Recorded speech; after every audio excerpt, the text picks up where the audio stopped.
सोचो, आप एक सुबह उठते हो और आपको पता चलता है कि आपकी लाइफ के लास्ट 3 दिन आपको बिल्कुल भी याद नहीं है। आपको नहीं पता आप कहाँ गए थे, क्या किया था। और सबसे वियर्ड बात, आपके बेड पर एक लड़की सो रही है जो कह रही है कि वो आपकी गर्लफ्रेंड है। लेकिन प्रॉब्लम ये है कि आपने पहले कभी उसे देखा ही नहीं। और जैसे जैसे आप अपनी मिसिंग मेमोरी को रिकवर करने की कोशिश करते हो तो आपको पता चलता है कि आपके अंदर एक और पर्सनैलिटी रहती है, और शायद वो पर्सनैलिटी एक मर्डरर है। तो आज मैं आपको एक्सप्लेन करूंगा एक इनक्रेडिबल डार्क साइकोलॉजिकल थ्रिलर मांगा my dearest self with malice after thought. चलो इसे स्टार्ट करते हैं। भाई जल्दी उसे अंदर घुसाना। अबे इजी भाई, बैठा मत रहा है, जल्दी करना। अबे पागल, ऐसी चीजों के लिए तैयारी करनी पड़ती है। भाई तेरे सामने ही है, जल्दी कर, फिर हमारी टर्न आएगी। ठीक है भाई, करता हूँ। जो हमारा एमसी है ईजी, वो अपने 2 दोस्तों और 3 रैंडम लड़कियों के साथ एक गेम खेल रहा है जिसमें ईजी हार जाता है और उसे पनिशमेंट मिलती है कि अपना कोई एक सीक्रेट बताओ। तो उसका फ्रेंड सातुरो, वेट अ मिनट, सातुरो उसकी डार्क सीक्रेट स्टोरी बताने को बोलता है।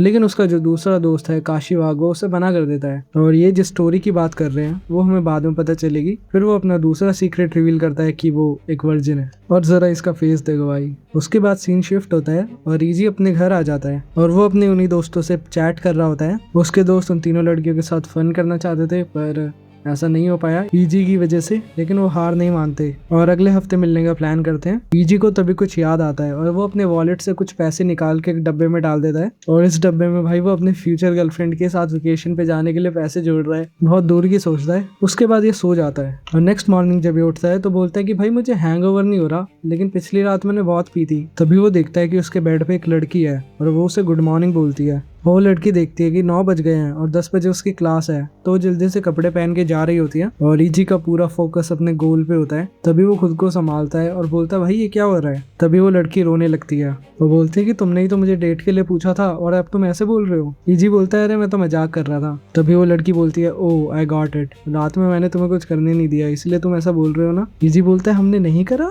वो लड़की बोलती है देखा, हमने अभी से ही डेटिंग स्टार्ट करी है और अभी से तुम्हें वो सब करना है। फिर वो लड़की बोलती है हमें एक दूसरे को पहले जान लेना चाहिए। फिर ईजी बोलता है कि नहीं, मेरा मतलब था कि तुम जैसी क्यूट लड़की और मेरी गर्लफ्रेंड, मुझे यकीन नहीं हो रहा, मुझे ऐसा लग रहा है कि मैं अभी सपना देख रहा हूँ। फिर वो लड़की भी गुस्सा छोड़ देती है और बोलती है कि हमें एक दूसरे को समझने के लिए थोड़ा टाइम देना पड़ेगा। तभी एक गुड बाय किस देके और ईजी की शर्ट लेके चले जाती है। फिर ईजी याद करने की कोशिश करता है कि मैं तो अपने दोस्तों के साथ बाहर था, फिर मैंने लास्ट ट्रेन पकड़ी और मैं घर आ गया, तो फिर ये लड़की कहाँ से आई। वैसे ईजी इस लड़की को जानता है। इस लड़की का नाम है क्योका युकीमुरा और ये ईजी की यूनिवर्सिटी में है और बहुत पॉपुलर भी है। और ईजी को लगता है कि रात में उसने नशे की हालत में उसे कन्फेस कर दिया है और अब वो डेट कर रहे हैं। और कैसे भी हुआ हो ईजी को फर्क नहीं पड़ता और बोलता है कि भाई life is all about fun. फिर वो यूनिवर्सिटी के लिए निकल जाता है और रास्ते में अभी भी वो क्योको के बारे में ही सोच रहा है। वो सोचता है कि उसने कुछ करने के लिए तो मना कर दिया है पर उसने अंदर कुछ पहना नहीं था तो क्या पता हमने कुछ करा हो। वैसे हम डेट कर रहे हैं तो क्या पता। तभी हम एक आदमी को देखते हैं जो कार में बैठा है और वो ईजी की फोटो खींच लेता है। तभी ईजी एक बंदे से टकरा जाता है। ईजी डर के सॉरी बोलता है बट वो जो बंदा है वो ईजी को रिस्पेक्टफुली गुड मॉर्निंग बोलता है और हम देखते हैं कि उसकी एक आंख पे बैंडेज लगी हुई है। वो कहता है कि मैंने डॉक्टर को बोला था कि मत लगाओ पर उसने जबरदस्ती लगा दी। मैं चलता हूँ ओरिशिमा सान, और जरूरत पड़े तो मुझे बता देना, मैं लड़के लेके आ जाऊंगा। और ये कहकर वो चले जाता है। फिर उसका दोस्त काशीवागी उस मैड डॉग नावाकी को तूने डराया, देखो कैसे सर झुका के जा रहा है। ईजी काशीवागी से पूछता है कि नावाकी मेरे से क्यों डरा और उसे ये इंजरी कहाँ से आई। काशीवागी कहता है कि तूने ही करा है भाई ये सब। ये बंदा यूनिवर्सिटी में गलत चीजों के लिए जाना जाता है और ये किसी गैंग का पार्ट भी है जिसकी डिटेल मुझे नहीं पता, पर तूने उसे बस एक राइट हुक से धूल चटा दी थी। ईजी को यकीन नहीं होता पर बातों बातों में उसका ध्यान उसकी नकल्स की तरफ जाता है जिन पे चोट लगी होती है। काशीवागी कहता है कि ये सब तूने अपने लव के लिए करा ना, तू असली मर्द है। और हमें पता चलता है कि उस बुली ने क्योका के साथ फ्लर्ट करने की कोशिश करी थी, तभी ईजी ने बीच में आके भाई उसे धूल चटा दी थी और अब क्योका और ईजी साथ में डेट कर रहे हैं। काशीवागी कहता है कि मैं तो बहुत जेलस हूँ भाई तुझसे, नेक्स्ट मिस कैंपस के साथ डेट कर रहा है भाई तू, क्या तूने उसे किस करा, शिट क्या तूने वो सब भी कर लिया। ईजी कहता है भाई शांत हो जा, वैसे वो फाइट कब हुई थी। काशीवागी कहता है कि 3 दिन पहले। ईजी बोलता है कि क्या 3 दिन पहले। ईजी कहता है कि आज अक्टूबर 24 है ना। काशीवागी कहता है पागल है क्या, 27 है आज। ईजी को कुछ समझ नहीं आता और अपना फोन भी चेक करता है वो और याद करने लगता है कि आखिर हुआ क्या था। आज तो 24 है, ये 24 होनी चाहिए पर असलियत में आज 27 है। इसका मतलब उसे पिछले 3 दिनों का कुछ भी याद नहीं है। ईजी सोचता है कि इसका मतलब हो सकता है कि या तो मुझे एमनीशिया है या फिर मैंने टाइम ट्रैवल कर लिया है फ्यूचर में। वो ये भी सोच लेता है कि उसके पास कोई साइकिक पावर है जो उसने अवेकन कर लिया है और इस पावर के यूज से वो जस्टिस के लिए फाइट करेगा। तभी अचानक ईजी के सामने एक लड़की आ जाती है जिसे देख के ईजी डर जाता है और वो लड़की ईजी की क्लास की है और उसका नाम है रे शिनमोजी और वो ईजी को बस घूरे जा रही होती है और ईजी उससे पूछता है कि क्या मैं आपकी मदद कर सकता हूँ, लेकिन वो बस उसे घूरे जा रही होती है और ईजी सोचता है कि ये तो वही गोथ गर्ल है जिसकी आवाज पूरी क्लास में किसी ने नहीं सुनी। ईजी बोलता है कि कुछ काम नहीं है तो मैं चलता हूँ और जैसे ही ईजी मुड़ता है वो लड़की बोलती है कि इट्स यूजुअल ईजी और वो वहाँ से भाग जाती है। ईजी बोलता है कि क्या उसने मुझसे बात करी और वो ऐसे क्यों एक्ट कर रही है कि जैसे हम फ्रेंड्स हैं। फिर सीन शिफ्ट होता है क्लासरूम पे। ईजी उसी लड़की को देख के सोचता है कि वो ऐसे साउंड कर रही है जैसे मैं उसे अच्छे से जानता हूँ, क्या इन 3 दिनों में कुछ हुआ है हमारे बीच। फिर ईजी उसे इग्नोर करने का सोचता है। तभी क्योका का मैसेज आ जाता है कि हम साथ में घर जाएंगे। फिर क्लास खत्म होती है और ईजी क्योका का वेट कर रहा होता है। तभी पीछे से उसके दोस्त बात कर रहे थे कि इस बार मूसान को ईजी से रिप्लेस करेंगे इस वीक की पार्टी के लिए और वैसे भी अब ईजी डेट कर रहा है। हाँ वो भी है, पर लास्ट टाइम सारी लड़कियां चले गई थी क्योंकि ईजी को अपने सीक्रेट के बारे में बात करनी थी। तभी पीछे से क्योका आ जाती है और बोलती है चलो कुछ खाने चलते हैं और रास्ते में क्योका फिर से ईजी को स्लीप ओवर के लिए पूछ लेती है। ईजी पूछता है आज फिर से, क्या तुम्हें तुम्हारी यूनिफॉर्म चेंज नहीं करनी। फिर वो दोनों एक स्टोर आ जाते हैं और शॉपिंग करने लगते हैं। तभी ईजी को कुछ दिखता है और वो हिम्मत करके उसे उठाने जाता है और क्योको उसे देख लेती है और बोलती है तुम्हें वो खरीदना है तो खरीद लो, मैं कुछ नहीं कहूंगी, पर तुम मेरे साथ कुछ नहीं कर सकते।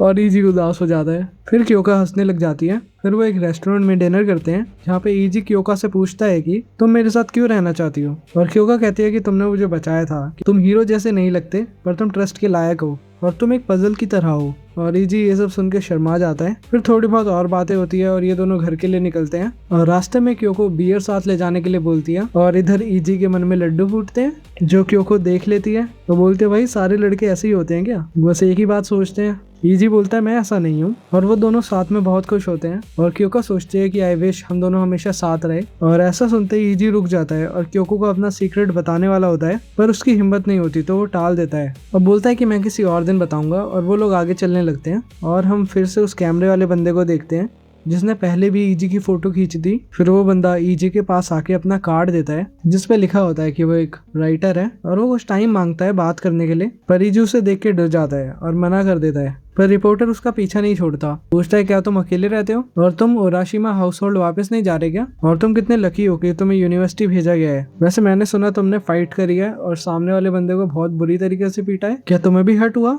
ईजी बोलता है प्लीज जस्ट स्टॉप, पर रिपोर्टर नहीं रुकता। वह बोलता है कि 1 साल हो गया मुझे as a first rate investigative journalist, मैं इस एक्सीडेंट को ऐसे नहीं जाने दूंगा जैसे कुछ हुआ ही नहीं, इसलिए मैं तुमसे बात करना चाहता हूँ। ईजी झुक के कहता है कि आज के लिए मुझे अकेला छोड़ दो। पर रिपोर्टर फिर क्योका से बात करने लगता है। ईजी फिर उससे रोकता है पर रिपोर्टर कहता है कि क्या तुमने अपनी गर्लफ्रेंड को उस इंसिडेंट के बारे में नहीं बताया। ईजी चिल्लाता है स्टॉप और क्योका को कुछ समझ नहीं आ रहा होता। ईजी कहता है प्लीज उसके सामने मत बोलना और रिपोर्टर कहता है कि क्या यही कि तुम एक सीरियल किलर के बेटे हो। वो क्योका से कहता है कि क्या तुमने एल मर्डर के बारे में सुना है जिसमें तुम्हारे जैसी क्यूट यूनिवर्सिटी की लड़कियां गायब हो गई थी और जब वो मिली थी तब उनकी लाशों का बहुत बुरा हाल था और उस मर्डरर को एल नाम दिया और वो इसका फादर है माकोटो हाचिनोई। ईजी क्या तुमने अपने पार्टनर को नहीं बताया। ईजी बोलता है कि मैं उसे बताने ही वाला था। वो रिपोर्टर बोलता है कि क्या तुमने ये भी नहीं सोचा कि लोग उसे कैसे देखेंगे जो तुम्हारे जैसे बंदे को डेट कर रही हो। एक सीरियल मर्डरर के बेटे को हैप्पी लाइफ का ड्रीम नहीं देखना चाहिए। और क्योका उसका हाथ छोड़ देती है। ईजी सोचता है कि मेरे जैसे के साथ कोई रहना नहीं चाहता, मैंने बेफालतू में अपनी होप्स अप करी। वो क्योका से सॉरी बोलता है। वो बोलता है कि अब तुम्हें घर जाना चाहिए, पर क्योका उस रिपोर्टर को ही उल्टा सीधा सुनाने लग जाती है। किससे परवाह है कि उसके फादर ने क्या करा, उससे ईजी का कोई लेना देना नहीं है। और जोर से चिल्लाती है कि आसपास के लोग ध्यान देने लगते हैं कि जो तू कर रहा है वो एक वर्बल अब्यूज है, वायलेंस है। और वो रिपोर्टर वहां से जाने लगता है और क्योका बोलती है कि अब भाग रहा है, वापस मत आइयो and bye mister so called reporter. मुझे तो बहुत गुस्सा आ रहा है, उसे अपने पास मत आने देना वापस। ईजी कहता है कि तुम ये सब क्यों कर रही हो। क्योका कहती है कि मुझे ये पहले से ही पता था, तुम्हारे बारे में पूरे स्कूल में रूमर्स थे और जब से हमने डेटिंग स्टार्ट करी है, जब से जिसे मैं जानती भी नहीं वो भी आगे तुम्हारे पास्ट के बारे में बताने लग रहा था मुझे, पर वो मैटर नहीं करता। ईजी बोलता है कि नॉर्मली ये सारी चीजें मैटर करती है। क्योका बोलती है सच में। क्योका बोलती है कि मैं श्योर नहीं हूँ, तुम तुम्हारे फादर नहीं हो, तुम एक अलग पर्सन हो, that's how I see it. क्योका कहते हैं चलो घर चलते हैं, पर ईजी रोने लग जाता है। बोलता है मुझे अजीब फील हो रहा है, मैं ऐसे टाइम पे क्यों रो रहा हूँ। I am the king of lame, life is all about fun, so smile come on. और क्योका उसे तभी हक कर लेती है और क्योका बोलते हैं कि जस्ट बिकॉज तुम मेरे सामने रो लिए इसका मतलब ये नहीं है कि मैं तुम्हें कुछ करने दूंगी। ईजी बोलता है शिट, मुझे लगा मगरमच्छ के आंसू काम कर जाएंगे। क्योका बोलती है कि तुम इजी टू रीड हो, हम वैसा कुछ नहीं कर सकते, but I will let you किस मी। उसके बाद सीन शिफ्ट होता है और मॉर्निंग का टाइम दिखाते हैं और ईजी उरुशिमा हाउस में आता है जहाँ उसके मॉम डैड है, पर ये उसके रियल मॉम डैड नहीं है। वो उससे पूछते हैं कि यूनिवर्सिटी में कैसे चल रहा है, कोई गर्लफ्रेंड वगैरह बनी तुम्हारी। ईजी हाँ बोलता है और उसकी मॉम पूछती है कि क्या वो क्यूट है। ईजी बोलता है कि भाई वो नेक्स्ट मिस कैंपस के लिए फैन फेवरेट है। ईजी के डैड बोलते हैं कि तुम्हारी मॉम सिर्फ फैन फेवरेट नहीं थी, वो 78th मिस स्वीट पोटैटो थी।